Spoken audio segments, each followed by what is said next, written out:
بسم اللہ الرحمن الرحیم۔ پیارے دوستو السلام علیکم۔ دوستو اس ویڈیو میں ہم محمد مصطفیٰ صلی اللہ علیہ وآلہ وسلم پر 9 قاتلانہ حملوں اور معجزات الہی کا تذکرہ کریں گے کہ کس طرح اللہ تعالیٰ نے اپنے محبوب محمد مصطفیٰ صلی اللہ علیہ وآلہ وسلم کو ہر خطرے سے محفوظ رکھا۔ دوستو اگر آپ ہمارے چینل پر نئے ہیں تو ہمارے چینل کو سبسکرائب کر دیں اور ساتھ ہی لگے بیل کے بٹن کو بھی کلک کر دیں تاکہ ہماری نئی آنے والی ویڈیوز آپ تک پہنچتی رہیں۔ دوستو سچ کڑوا ہوتا ہے، یہ ہر دور کی مانی ہوئی حقیقت ہے۔ عرصہ دہر میں جب بھی کوئی سچائی ابھری، ہر زمانے کے حق ناشناس لوگوں نے اس پر زبان تان دراز کی، بلکہ بسا اوقات مقابلے کی ٹھان لی۔ کیسے ممکن تھا کہ دنیا کے سب سے بڑی صداقت کا ظہور ہو اور وہ بغیر کسی پس و پیش کے تسلیم کر لی جائے؟ یہ صداقت سرزمین عرب سے ابھری تو ایک زمانہ اس کے در پہ آزار ہو گیا۔ اپنے آپ کو منوانے کے لیے حقیقت ابدی کو مہینوں نہیں سالوں لگے، تاہم حقیقت خود منوا لیتی ہے، مانی نہیں جاتی۔ 23 سال میں یہ عظیم صداقت مانی گئی اور اس شان سے مانی گئی کہ دنیا انگشت بدن داں رہ گئی۔ سرور عالم صلی اللہ علیہ وآلہ وسلم کی مکی زندگی کے 13 برس میں کفار و مشرکین نے انتہائی کوشش کی کہ وہ نخل اسلام کو سرے سے اکھاڑ پھینکیں۔ جب آقا دو جہان نے مدینہ کو مستقر بنایا تو یہود و منافقین نے اپنی ناپاک سازشوں سے شجر اسلام کے استحصال میں کوئی کسر نہ چھوڑی۔ وہ بے بصر نہیں جانتے تھے کہ اس درخت کے مالی نے اسے ہر طرح کی آندھیوں اور طوفانوں سے محفوظ رکھنے کا عہد کر رکھا ہے۔ اللہ تعالیٰ قرآن مجید میں فرماتا ہے، ہم نے یہ نصیحت اتار دی ہے اور بے شک ہم اس کے نگہبان ہیں۔ دوستو کتب سیرت میں یہ واقعات بکھرے پڑے ہیں۔ ابھی کوئی 40 مرد اور 11 عورتیں حلقہ بگوش اسلام ہوئی تھیں۔ نبوت کا 6واں سال تھا۔ ایک روز جناب رسالت مآب صلی اللہ علیہ وآلہ وسلم نے قریش کی چیرہ دستیوں اور مسلمانوں کی کمزوری کے پیش نظر بارگاہ الہی میں دعا کی، اللہم عید الاسلام باب الحکم بن ہشام او بے عمر بن الخطاب۔ اے خدا باب الحکم بن ہشام یا عمر بن الخطاب کے ساتھ اسلام کی حمایت فرما۔ دعائے در اجابت تک پہنچی۔ ادھر عمر بن خطاب کی بہن فاطمہ اور بہنوئی سعید بن زید مشرف باسلام ہو چکے تھے۔ عمر اس راز سے واقف نہ تھے۔ وہ تلوار لٹکائے ہوئے کوہ صفا کے دامن میں دار ارقم کی طرف اس ارادے سے چلے کہ آج محمد مصطفیٰ صلی اللہ علیہ وآلہ وسلم کی زندگی کا خاتمہ کرنے جاتا ہوں، نعوذ باللہ۔ راستے میں نعیم بن عبداللہ رضی اللہ عنہ سے ملاقات ہوئی۔ یہ بھی در پردہ مسلمان ہو چکے تھے۔ تیور دیکھ کر نیت کا فطور بھانپ گئے۔ پوچھا کہاں کا ارادہ ہے؟ عمر نے مدعا بیان کیا۔ نعیم بولے، پہلے بات تو یہ ہے اگر تم یہ کام کر بھی گزرے تو کیا بنی عبد مناف تمہیں یوں ہی زندہ چھوڑ دیں گے؟ دوسرے یہ کہ پہلے اپنے گھر کی خبر تو لو، تمہاری بہن اور بہنوئی حلقہ بگوش اسلام ہو چکے ہیں۔ عمر کے غیظ و غضب کی انتہا نہ رہی، فوراً لوٹے، بہن کے گھر آئے۔ اندر سے تلاوت کلام الہی کی آواز سنائی دی۔ دروازہ کھٹکھٹایا تو انہوں نے حضرت خباب بن الارت کو الگ کر دیا اور آگ چھپا لیے۔ اس پر وہ بہنوئی پر جھپٹ پڑے۔ بہن بیچ میں آئیں تو ان کو بھی لہو لہان کر دیا۔ پانی سر سے گزر گیا تو دونوں میاں بیوی نے کھل کر کہہ دیا، ہم تو مسلمان ہو گئے ہیں، اللہ اور اس کے رسول پر ایمان لا چکے ہیں، آپ سے جو کچھ ہو سکے کر دیکھیے۔ اب عمر پسیجے دل کی دنیا بدل چکی تھی۔ منصوبہ قتل خاک میں مل گیا۔ قبولیت اسلام کا ملان دکھایا، آیات الہی سننے کی فرمائش کی۔ بہن نے غسل کروا کر کپڑے بدلوائے۔ حضرت خباب بن الارت بھی نکل آئے۔ اس سوز سے قرآن پڑھا کہ عمر کی تقدیر پلٹ گئی۔ سورہ حدید تلاوت کی جا رہی تھی۔ 7ویں آیت پر جب آمنوا باللہ ورسولہ تک پہنچے تو عمر جنہیں فاروق اعظم بننا تھا بے اختیار پکار اٹھے، اشہد واللہ الہ الا اللہ و اشہد ان محمدن رسول اللہ۔ تھوڑی ہی دیر بعد عمر مراد رسول بن کر سر تسلیم خم کیے دار ارقم کی جانب بڑھ رہے تھے۔ سرور عالم صلی اللہ علیہ وآلہ وسلم چند اصحاب کے معیت میں یہی تشریف رکھتے تھے۔ حضرت حمزہ، حضرت ابوبکر، حضرت علی اور دیگر شائقین اولین خدمت اقدس میں حاضر تھے۔ شمشیر بدست قاتل پیغام نبوی کا گھائل ہو چکا تھا۔ کسی نے بند دروازے سے جھانک کر دیکھا، سہمے ہوئے انداز میں عرض کیا، یا رسول اللہ عمر آ رہا ہے۔ حمزہ رضی اللہ عنہ بولے، اگر خیر کی نیت سے آیا ہے تو آنے دو، ورنہ اس تلوار سے اس کا سر قلم کر دیں گے۔ یہ آن پہنچے، اجازت ملی، اندر آ گئے۔ سرور عالم صلی اللہ علیہ وآلہ وسلم نے زور سے چادر کھینچ کر آنے کا سبب دریافت فرمایا۔ سر نیچا کیے ہوئے عمر بولے، یا رسول اللہ، یا رسول اللہ، اللہ اور اس کے رسول اور قرآن پر ایمان لانے کی غرض سے حاضر ہوا ہوں۔ حضور صلی اللہ علیہ وآلہ وسلم نے نعرہ تکبیر بلند کیا۔ فضائے مکہ نعرہ ہائے تکبیر سے گونج اٹھی۔ کعبے میں اذان و نماز کا اہتمام ہوا۔ ناظرین گرامی، دوسرا منصوبہ کفار نے بنایا۔ سرزمین مکہ تخم ایمان کی نشوونما کے لیے زرخیز ثابت نہ ہوئی۔ وہ شاخ ہاشمی جسے ایک روز برگ و بر پیدا کرنے تھے، مکہ مکرمہ کی ناخوشگوار فضا میں پنپ نہ سکی تو نبوت کے 13ویں سال اکثر مسلمان راہ خدا میں اپنے گھر کو خیر باد کہہ کر کوئی 350 میل دور یثرب میں جا مقیم ہوئے تھے۔ قریش محسوس کر رہے تھے کہ ایک دن رسالت مآب صلی اللہ علیہ وآلہ وسلم خود بھی مکہ چھوڑ دیں گے۔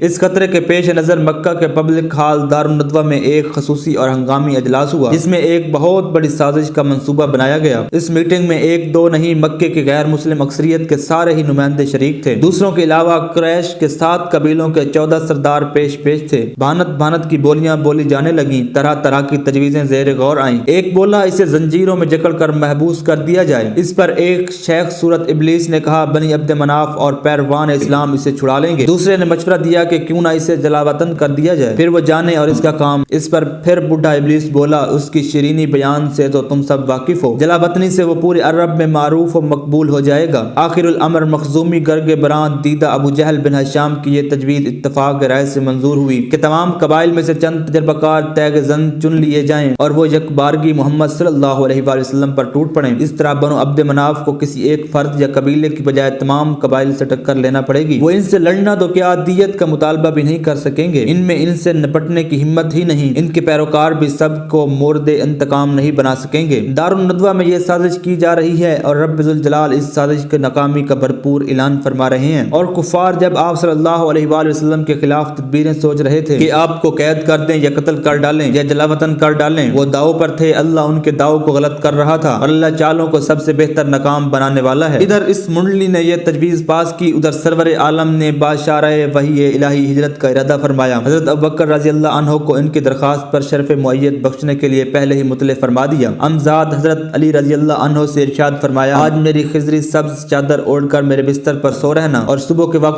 یہ امانتیں ان کے مالکوں کے سپرد کر کے مدینے چلے آنا۔ جب رات کی تاریکی چھائی تو معاندین مکہ کی شمشیر باز ٹولی مجوزہ پروگرام کے تحت اپنی ڈیوٹی پر آن حاضر ہوئی۔ خانہ رسول صلی اللہ علیہ وآلہ وسلم کا محاصرہ کر لیا۔ سرور عالم صلی اللہ علیہ وآلہ وسلم ایک تہائی رات گزرنے پر سورہ یاسین کی تلاوت کرتے ہوئے باہر نکلے۔ محاصرین پر گویا مدہوشی طاری ہو گئی۔ حضور صلی اللہ علیہ وآلہ وسلم آیت پر پہنچے تو زبان مبارک سے یہ الفاظ نکلے وَجَعَلْنَا مِن بَيْنِ أَيْدِيهِمْ سَدًّا وَمِن خَلْفِهِمْ سَدًّا فَأَغْشَيْنَاهُمْ فَهُمْ لَا يُبْصِرُونَ۔ ہم نے ایک دیوار ان کے آگے کھڑی کر دی اور ایک دیوار ان کے پیچھے، ہم نے انہیں ڈھانک دیا ہے، انہیں اب کچھ نہیں سوچتا۔ ایک مٹھی خاک محاصرین کے سروں پر پھینکی اور باہر نکل آئے۔ حضرت ابوبکر رضی اللہ عنہ کے گھر پہنچے جو پہلے سے چشمے براہ تھے۔ یہاں سے شہر مکہ سے جنوبی جانب غار ثور میں پہنچ گئے۔ یہ ناپاک منصوبہ بھی ناکام ہو گیا، کیوں نہ ہوتا، خدائے عز و جل نے اپنے محبوب کی محافظت کا خود بندوبست فرما دیا تھا۔ ناظرین گرامی، کفار کا تیسرا منصوبہ 17 رمضان المبارک 2 ہجری کو میدان بدر میں کفر و اسلام کا پہلا معرکہ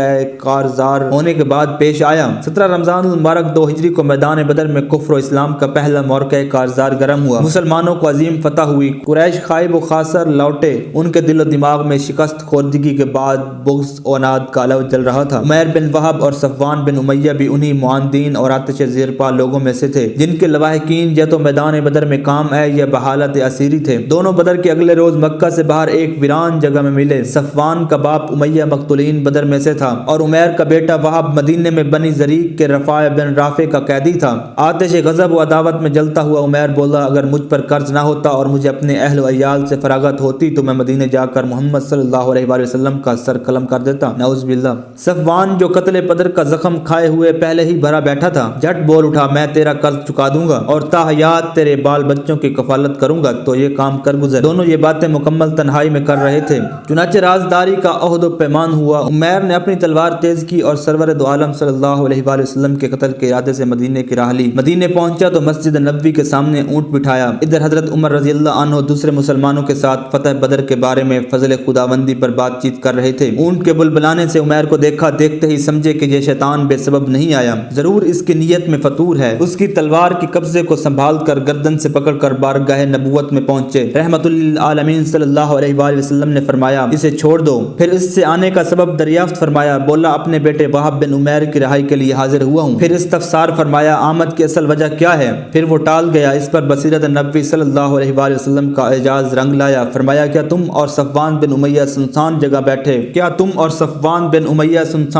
بیٹھے قریش کے اصحاب الکلیب کی باتیں نہیں کر رہے تھے؟ پھر تو نے صفوان بن امیہ سے نہیں کہا تھا کہ اگر مجھ پر قرض کا بھار نہ ہوتا اور اہل و عیال کا بھار نہ ہوتا تو میں محمد کو قتل کر دیتا؟ اور اس نے ذمہ اٹھا لیا تھا۔ عمیر بول اٹھا اشہد انک رسول اللہ، یا رسول اللہ ہم آپ کی سماوی خبروں کی تکذیب کیا کرتے تھے، مگر یہ بات تو میرے اور صفوان کے علاوہ کسی تیسرے شخص کو معلوم نہ تھی۔ اور اس طرح حضرت عمیر نے اسلام قبول کر لیا۔ ناظرین گرامی، اب چوتھے منصوبے کا تذکرہ کرتے ہیں۔ کعب بن اشرف یہودی جو مدینے میں سرور عالم صلی اللہ علیہ وآلہ وسلم کا بدترین دشمن تھا، یہودیت کا پرجوش حامی و مبلغ تھا، بڑا قادر الکلام شاعر تھا۔ بدر میں مشرکین مکہ کی عبرتناک شکست کے بعد مکے جا کر مقتولین بدر کے مرثیے پڑھ پڑھ کر مرد و زن کو رلاتا اور آمادہ انتقام کرتا۔ واپس مدینے آیا تو سرور عالم صلی اللہ علیہ وآلہ وسلم کے خلاف دریدہ دہنی کو اپنا شعار بنا لیا۔ نابکار جگہ جگہ حجو رسول صلی اللہ علیہ وآلہ وسلم کرتا۔ اس کے دل میں اس قدر بغض و عناد بھرا ہوا تھا کہ اس نے قصد کیا کہ چپکے سے حضرت صلی اللہ علیہ وآلہ وسلم کو قتل کرا دے، مگر قرآن کے اس فیصلے بری چال چلنے والے ہی کو لے بیٹھتی ہے کہ مصدق خود ہی محمد بن مسلمہ کے ہاتھوں کیفر کردار کو پہنچا۔ ناظرین گرامی، پانچویں منصوبے کا تذکرہ کرتے ہیں۔ حادثہ فاجقہ بئر معونہ کے بعد حضرت عمر بن امیہ زمری جب مدینے کے راہ میں ایک درخت کے نیچے آرام کر رہے تھے، قبیلہ بنی عامر کے دو شخص اسی درخت کے نیچے آ کر ٹھہر گئے۔ عمر بن امیہ رضی اللہ عنہ شہدائے بئر معونہ کے غم سے نڈھال بھی تھے اور بنی عامر کی قساوت پر غصے سے بھرے ہوئے بھی۔ انہوں نے ان دونوں کو دشمن جان کر موت کے گھاٹ اتار دیا، حالانکہ حضور صلی اللہ علیہ وآلہ وسلم ان دونوں کی جان کی امان دے چکے تھے۔ جب اس واقعے کی اطلاع سرور عالم صلی اللہ علیہ وآلہ وسلم کو ملی تو بئر معونہ میں اس قبیلے کے مظالم کے باوجود فرمایا ان کی دیت مجھے ادا کرنا ہوگی۔ قبیلہ بنی عامر یہود کے قبیلہ بنی نذیر کا حلیف تھا، چنانچہ سرور عالم صلی اللہ علیہ وآلہ وسلم یہود کے قبیلہ بنی نذیر میں اس غرض سے تشریف لے گئے کہ ان سے قبیلہ بنی عامر کے خون بہا کے بارے میں استفسار فرمائیں کہ ان کے ہاں دیت کا دستور ہے۔ حضور صلی اللہ علیہ وآلہ وسلم کی تشریف آوری پر بنی نذیر نے اس سلسلے میں بظاہر مثبت رویے کا اظہار کیا اور کہا کہ جس طرح حضور صلی اللہ علیہ وآلہ وسلم چاہیں اس طریقے سے دیت ادا کر دیں۔ پھر یہ نابکار الگ ہوئے اور مشورہ کیا کہ اس سے اچھا موقع کیا ملے گا، حضور صلی اللہ علیہ وآلہ وسلم دیوار کے قریب ہیں، کوئی دیوار پر چڑھ کر پتھر لٹکا دے۔ بدبخت عمر بن حجاج بن کعب نے اس کام کا بیڑا اٹھا لیا۔ وہ کوٹے پر چڑھا ہی تھا کہ سرور عالم صلی اللہ علیہ وآلہ وسلم نے فراست نبوی اور اطلاع غیبی سے معلوم کر لیا کہ دال میں کچھ کالا ہے۔ آپ اس جگہ سے فی الفور ہٹ گئے، اٹھے اور واپس مدینہ تشریف لے آئے۔ اس سفر میں حضرات ابو بکر رضی اللہ عنہ، عمر رضی اللہ عنہ اور علی رضی اللہ عنہ بھی شرف ہم سفری سے مشرف تھے۔ کعب بن اشرف کے ناپاک منصوبے کے بعد قتل رسول صلی اللہ علیہ وآلہ وسلم کا یہ منصوبہ بھی خاک میں مل گیا۔ ناظرین گرامی، چھٹے منصوبے کا تذکرہ کرتے ہیں۔ مشرکین مکہ غزوہ احزاب تک اپنے کس بل دکھاتے رہے، مگر اس جنگ نے ان کی سیاسی طاقت قریب قریب ختم کر دی۔ مگر اب مدینے کے یہودی اور منافق سرور عالم صلی اللہ علیہ وآلہ وسلم کے بدترین دشمن تھے۔ کعب بن اشرف کے انفرادی اور بنی نذیر کے اجتماعی منصوبہ قتل کے بعد یہود نے ایک اور منصوبہ بنایا۔ 8 ہجری میں خیبر فتح ہوا۔ حضور صلی اللہ علیہ وآلہ وسلم ابھی خیبر ہی میں تشریف رکھتے تھے کہ سلام بن مشکم یہودی کی بیوی زینب بنت الحرث نے پورے فطور نیت سے حضور صلی اللہ علیہ وآلہ وسلم کی دعوت کی، بکری کا گوشت پکایا اور اس میں زہر ملا دیا۔ یہ تک معلوم کر لیا کہ حضور صلی اللہ علیہ وآلہ وسلم بکری کے گوشت کا کون سا حصہ زیادہ پسند فرماتے ہیں، چنانچہ اس حصے کو زیادہ مسموم کر دیا۔ جب حضور صلی اللہ علیہ وآلہ وسلم نے کھانا تناول فرمانے کے لیے دست مبارک بڑھایا تو اعجاز نبوت کی اثر آفرینی سے گوشت کے زہریلا ہونے کا راز آپ صلی اللہ علیہ وآلہ وسلم پر منکشف ہو گیا۔ فی الفور کھانے سے دستکش ہو گئے۔ ایک روایت میں ہے کہ تھوڑا سا چکھا بھی تھا۔ ایک صحابی بشیر بن برا بن المعرور نے ایک لقمہ کھا لیا۔ کھانے سے فوراً ہاتھ اس لیے نہ کھینچا کہ حضور صلی اللہ علیہ وآلہ وسلم کے سامنے سوء ادبی ہوگی۔ وہ موقع پر یا با روایت 1 سال بعد انتقال کر گئے۔ بعد میں حضور صلی اللہ علیہ وآلہ وسلم نے اس عورت کو بلایا، پوچھنے پر عورت نے گوشت مسموم کرنے کا اقرار کر لیا۔ ناظرین گرامی، 7ویں منصوبے کا تذکرہ کرتے ہیں۔ سرور عالم صلی اللہ علیہ وآلہ وسلم ایک روز ایک درخت کے سائے میں استراحت فرما رہے تھے۔ تلوار ایک شاخ کے ساتھ لٹکا دی۔ غوث بن الحرث آیا اور چپکے سے تلوار سنبھال لی۔ بڑی گستاخی سے سرور عالم صلی اللہ علیہ وآلہ وسلم کو بیدار کر کے کہا، اب تمہیں کون بچا سکتا ہے؟ آپ صلی اللہ علیہ وآلہ وسلم نے نہایت اطمینان سے فرمایا، اللہ۔ وہ رعب نبوی سے سہم کر گرا۔ حضور صلی اللہ علیہ وآلہ وسلم نے تلوار سنبھال لی اور یہی سوال اس سے کیا۔ وہ حیرت زدہ رہ گیا، لرزنے لگا۔ آپ نے فرمایا، جاؤ، میں بدلہ نہیں لیا کرتا۔ ناظرین گرامی، 8واں منصوبہ ہجرت کے 8ویں سال مکہ فتح کے بعد پیش آیا۔ ہجرت کا 8واں سال تھا، مکہ فتح ہو گیا۔ فضائے مکہ نعرہ ہے تکبیر سے گونج رہی تھی۔ 360 بت منہ کے بل گر کر ٹوٹ پھوٹ گئے تھے۔ فتح مکہ سے اگلے روز حضور صلی اللہ علیہ وآلہ وسلم مصروف طواف تھے۔ ایک بد اندیش فضالہ بن عمیر نے موقع دیکھ کر قتل کا منصوبہ بنایا۔ شاید اس وقت آپ اکیلے تھے، پوری طمانینت سے طواف فرما رہے تھے۔ فضالہ فطور بھری نیت سے قریب آیا، زبان نبوت سے نکلا، فضالہ آتا ہے؟ عرض کیا، ہاں۔ فرمایا، تمہارے دل میں کیا ارادہ ہے؟ فضالہ